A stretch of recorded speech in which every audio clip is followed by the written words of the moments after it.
রাজনৈতিক প্রেক্ষাপটের দিক থেকে বেশ টালমাটাল অবস্থা থাইল্যান্ডের। একটি ফোন কলের জেরে সদ্য সাবেক হওয়া প্রধানমন্ত্রী পেতংতার্ন সিনাওয়াত্রা পরবর্তী দেশটিতে কি হতে পারে তা নিয়ে সংশয়ের সৃষ্টি হয়েছে। চলতি বছরের জুনে কম্বোডিয়ার সাবেক নেতা ও সিনাওয়াত্রা পরিবারের বন্ধু হুন সেনের সঙ্গে থাইল্যান্ডের অভ্যন্তরীণ রাজনৈতিক বিষয়ে কথা বলেন পেতংতার্ন। এ সময় হুন সেনের প্রতি অতি আনুগত্য এবং নিজ দেশের সেনাপ্রধানকে নিজের প্রতিদ্বন্দ্বী আখ্যা দেয়া ফোনালাপটি ফাঁস হলে বেকায়দায় পড়েন সাবেক প্রধানমন্ত্রী পেতংতার্ন।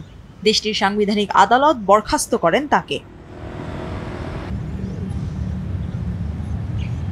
আদালত বলেন নৈতিকতার লঙ্ঘন হয়েছে ওই ফোন কলে। অন্য দেশের সাবেক নেতার সঙ্গে আপোষমূলক কথা বলা এবং নিজ দেশের সমালোচনা করা বিশ্বাসঘাতকতার শামিল। যদিও জাতির কাছে ক্ষমা চেয়ে আত্মপক্ষ সমর্থন করেছেন পেতংতার্ন, তবে শেষ রক্ষা হয়নি।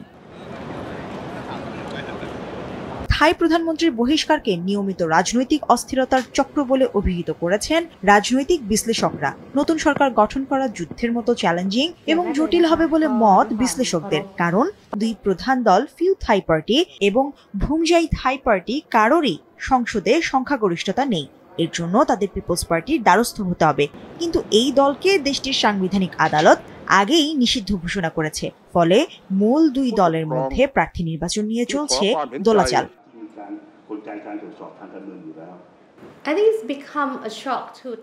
থাইল্যান্ড হোক কিংবা অন্য কোনো দেশ, সরকার গঠন ও জোট গঠনের ক্ষেত্রে চিরবন্ধু বা চিরশত্রু কেউই না। এখানে শুধু চুক্তি ও চুক্তিভঙ্গ এই দুই হতে পারে। এদিকে পেতংতার্নের বহিষ্কারাদেশ নিয়ে জনমনে স্বস্তি ফুটে উঠেছে।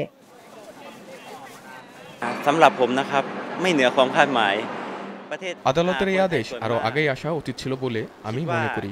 উনি যদি ক্ষমতায় রয়ে যেতেন তাহলে আমাদের দেশের অবস্থা আরো খারাপ হতো। আদালতের আদেশ একদম ঠিক আছে, তার যা প্রাপ্য সে তাই পেয়েছে।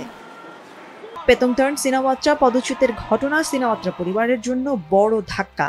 এই রায় থাইল্যান্ডকে নতুন রাজনৈতিক অস্থিরতার দিকে ঠেলে দিয়েছে বলে আশঙ্কা প্রকাশ করেছেন বিশ্লেষকরা। 2008 সালের পর পেতংতার্ন আদালতের রায়ে পদচ্যুত হওয়া থাইল্যান্ডের পঞ্চম প্রধানমন্ত্রী। সমালোচকেরা বলছেন দেশটির বিচারকেরা মূলত রাজতন্ত্র সামরিক গোষ্ঠীর স্বার্থ রক্ষায় কাজ করেন।